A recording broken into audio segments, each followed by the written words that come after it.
Due to the sudden change in the Silver Dragon Queen Rosewise's swimsuit style, I had to face her provocation. To prevent my dragon mark from shining, I started a challenge with Rosewise. She kept tempting me, trying to make me fail. I didn't want to stay passive, so I took the initiative. She, unwilling to lose, guided me further, trying to keep control. But soon, our emotions shifted slightly. When Rosewise's swimsuit changed after touching water, she seized the chance to test Leon's endurance. She pressed close against his chest, trying to seduce him. Seeing her take action, Leyon grew nervous. He forced a smile, but couldn't think of a way to resist her provocation. She had tested his endurance many times before, tricking him over and over. Leyon already knew Rosewise's usual tricks, her 3 classic moves. Step 1. Provocation. Rosewise would mock Leyon to stir him up. Dragon Slayer, why don't you dare look at me? Are you afraid? Leyon, unable to endure, would immediately snap back. He clenched his fist, eyes burning with anger. What? I'm not afraid. Step 2. Teasing. After provoking him, Rosewise would lure him to her bed, press him down, and force him to look at her, tempting him to unleash his inner desires. Don't force yourself. Let go of pride. Submit to me. Isn't this better? But Leyon could only grit his teeth and glare, unable to act. Under her constant guidance, he'd end up doing things he couldn't resist. Rosewise would vent her emotions on him, leaving him sleepless all night. Step 3. Shifting responsibility. When it was over, Rosewise would cover herself with a blanket, smiling in victory. You started it. It had nothing to do with me. Leyon, regretful and powerless, could only bite the blanket in frustration. Now Leyon faced the same trap again. He realized Rosewise had already taken the first step. Escape was impossible. He had to find a way to turn the situation to his favor. So Leyon decided to counter. Since Rosewise provoked him, he'd use his own methods. He turned away, avoiding her gaze, calming himself to not be stirred. Acting relaxed, he said, Afraid? Of this?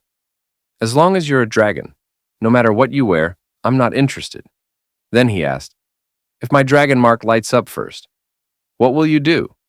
A dragon mark only shines if one longs for the other. Rosewise raised an eyebrow, lifting her chin proudly. I can perfectly control my desires. I've never lost control. Leyon smirked. So confident? Dare to accept my challenge? Her competitive nature couldn't back down. She locked eyes with him. Fine, I accept.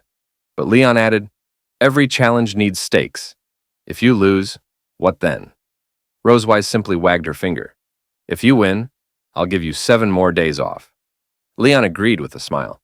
In his heart, he whispered, Perfect, she took the bait. If he won, he'd enjoy more vacation. Fireworks filled the night sky above the resort. Leyon and Rosewise sat side by side, watching them burst into colors. Rosewise suddenly pointed. Leyon, look! Don't those fireworks look like my dragon mark? Leyon frowned. Impossible! The shimmering colors reflected in his eyes like falling petals. He thought only of keeping his dragon mark from shining. Out of sight, out of mind. If I don't look at her, I can resist. But then, a melody drifted from the hot spring.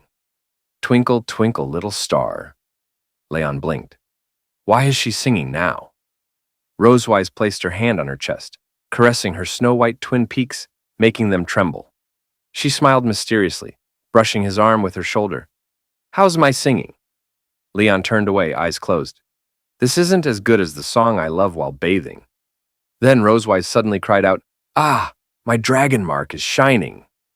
Leyon panicked, glancing at her chest. His face reddened, nose bleeding instantly. Turning away, he quickly wiped it. But upon close look, there were no glowing marks at all. Not even purple light. He snapped, There's nothing! You tricked me! Rosewise laughed, delighted at his reaction. If you keep watching, maybe it really will shine. Leyon was very unhappy with Rosewise's joke. He realized she had already started launching an attack on him, and he had to find a way to retaliate. He frowned and muttered in his heart, Rosewise has already begun trying to seduce me. I can't fall behind. While Rosewise's attention was still on the fireworks, Leyon secretly reached his hand behind her, his eyes fixed tightly on her tail. He planned to grab it. Just as he was about to gently pull it toward him, Rosewise turned her head and caught his movement. Her gaze shifted from the fireworks straight to him. Leon froze, nervous. He hadn't expected her to notice so quickly. Embarrassment rushed in. Rosewise frowned, glaring unhappily. "What are you doing?" Leon, already holding her tail with one hand, gave her a crooked smile. If he kept being passive, he'd only lose. Since she had caught him, he couldn't keep sneaking. He quickly came up with an excuse. "Wife, even if I can't hold your hand to enjoy this beautiful night under the stars, I can still hold your tail, right?" But Rosewise clearly didn't want that. Her expression darkened, her voice sharp. "Release my tail." She reached out to snatch it back, but Leon only tightened his grip, locking her tail in his arms. Closing his eyes, he said casually, "No." Rosewise felt her temper boil. The hot spring water splashed, but she still couldn't pull her tail away. "Leon, you—" He knew her tail all too well. In his heart, he muttered, "The tail is the most sensitive part of Rosewise's body. She's bound to lose." Leon rubbed her tail skillfully, searching for her weak spots, stroking every inch as though it were his favorite toy. The sensation traveled from her tail straight into her body, overwhelming her. She gasped softly, unable to stop the strange rush flooding her chest. Her body trembled, her head tilted back, her cheeks flushed as the water splashed around her. Rosewise clenched her fists, struggling to resist, sneaking a glance at Leon. She knew he was trying to stir her inner desires, to break her focus. But she wasn't about to let him win so easily. "Is this guy trying to force me to take the initiative?" she thought. "Fine." Calming her breath, she stretched her hand toward him, forcing a smile through her blush. "What's wrong with just holding my hand and watching the fireworks? Come on, hold my hand, darling." Leon's mouth dropped. His cheeks flared red. His heart pounded wildly. Just holding hands. Why is my heart racing like this, he thought. Slowly, he reached out and caught her slender, slightly cool hand. Their fingers interlocked, and Leon squeezed tightly. A dizzy rush hit him. He couldn't resist. Simply holding her hand had shaken him more than anything else. His heartbeat thumped faster, his face burned. Rosewise noticed his wavering and leaned close, whispering in his ear. "Don't hold back. Let the dragon mark light up and end this agonizing challenge. It's good for you." Her words sent Leon spiraling, his face burning hotter. He was about to lose control. Damn it. I won't let myself be guided by her, he swore in his heart. He plunged his hand into the hot spring and wrapped his arm around her waist, pulling her closer. Her chest pressed against his, water splashing softly. He didn't care. If she wanted to tempt him, he'd drag her into the same storm. He looked into her eyes. "You're right. It's not easy to endure. But you're also struggling to restrain yourself, aren't you?" Leaning in, his gaze locked on her lips. Rosewise's eyes widened slightly, stunned by his sudden boldness. In that moment, their dragon marks flared across their chests, glowing purple, burning like their desires.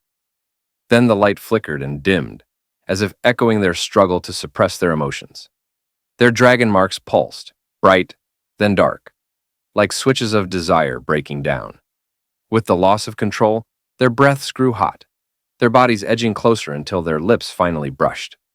Leon cradled the back of her head, deepening the kiss. Rosewise slipped her hand to his waist, melting into it. Behind them, fireworks burst in full bloom, dazzling brighter than before, as if celebrating them. But Leon and Rosewise no longer heard anything. Beneath the glowing night sky, they shared their first kiss of the evening. The next morning, their daughters came to the door to wake them up, but they didn't respond. What the girls didn't know was that the Silver Dragon Queen and Leon had spent another passionate night, leaving their bodies satisfied. For Leon, it was his first true kiss with her. The Silver Dragon Queen also felt shy about that kiss. Later, they took their daughters to play in the pool, when suddenly a dragon couple approached them. They sat nearby and chatted for a while. By then, the morning sun had already shone into the hotel corridor. The light reached the door of Leon and Rosewise's room, hinting that the two inside had not yet woken up. Noah and Muan, however, were already awake. They walked to their parents' door, planning to have breakfast together. Muan knocked lightly and called out, "Dad! Mom! Wake up! The sun's going to dry your butt and tail." But after waiting, there was still no response. Muan tilted her head, confused. She pressed her ear gently against the door, hoping to hear something inside, but there were no voices or footsteps. She turned to Noah with a puzzled tone. Noah, what's going on? Haven't Mom and Dad woken up yet? Noah frowned, doubting it too. At this time of day, they should already be up. Resting her chin on her hand, she thought silently for a moment. Then, she recalled their usual routine. If they're following their schedule, it should be Mom's turn to go to the bathroom right now. Muan blinked, tilting her head. Huh? What about Dad? Where did Dad go? She thought Leyon had disappeared again without telling them, just like last time. Holding her cheeks with both hands, she made a suggestion to Noah with a hopeful look. Noah, do we have to offer tribute to Dad for him to appear? I want steak again this time. She could almost imagine the smell of steak drifting before her. Noah sighed helplessly at Muan's endless food fantasies. Folding her arms, she gave her a look. You just want steak, don't you? Since their parents were still asleep, Noah decided not to wait. She took Muan's hand and led her toward the elevator. Let's go eat first, she said, running. Even if they don't come, I'll still take you. Muan cheered, raising her hand. Yeah. And so, while the two sisters went off for breakfast, Leyon and Rosewise were still in bed, bodies pressed close together. Rosewise's skin bore both small and large kiss marks, traces of the fierce passion from the night before. The sunlight streamed through the window onto their bed, as if urging them to get up. Maybe it was the brightness, maybe the warmth, but Leyon stirred. He slowly opened his eyes and muttered, Ugh, my whole body is sore. Sitting up with effort, he rubbed his head, trying to clear his thoughts. Last night's heat still lingered in his body, leaving him drained. Turning his head, he saw Rosewise still sleeping. Watching her peaceful face, he thought silently, we both failed the Dragon Mark challenge last night. And I even kissed her. Her long lashes, soft cheeks, and moist lips drew his gaze. That kiss had made her lips look even more enticing. Our first real kiss. Remembering it, Leyon felt his face heat up, cheeks turning red. Though they had been intimate before, they had never kissed with such seriousness until last night. Almost without thinking, his hand reached out, brushing lightly against her lips. They were soft, warm, elastic. So soft, he thought, before snapping back to reality. Startled, he pulled his hand away quickly, face blazing. His heart pounded, his head buzzing. He jumped out of bed, rushing to the bathroom as if nothing had happened. Why would I even do that? He muttered under his breath, embarrassed. I've messed up so badly. When he disappeared into the bathroom, Rosewise slowly opened her eyes. She had actually been awake for some time, pretending to sleep to avoid the awkwardness of waking at the same time as him. She had felt his touch on her lips. Raising her fingers to her mouth, she gently traced the spot, whispering to herself, Why did that guy touch my lips first thing in the morning? The memory of last night returned vividly. Her first kiss with the Dragon Slayer himself. Covering her mouth, she blushed, shy and flustered. I never thought my first real kiss would be with Leyon. Realizing how much it mattered to her, she quickly pulled the blanket around herself, denying it in her thoughts. Wait, what? It's not like I'm desperate to kiss him or anything? She pouted stubbornly. This is all the fault of that Dragon Mark. Outside, the sound of water trickled from the hot spring, as if easing their tangled hearts. Later, after changing into fresh clothes, Leyon and Rosewise took Noah and Muan to the resort's water park. The park buzzed with families and laughter. Some swam with float rings, others battled with water guns, while the boldest slid from the tallest slides into the pool. Muan wore the bright yellow swimsuit she had picked earlier. Her hair was tied into two playful buns, perfect for splashing in the pool. With a mischievous grin, she lifted her water gun, already locking onto her next target.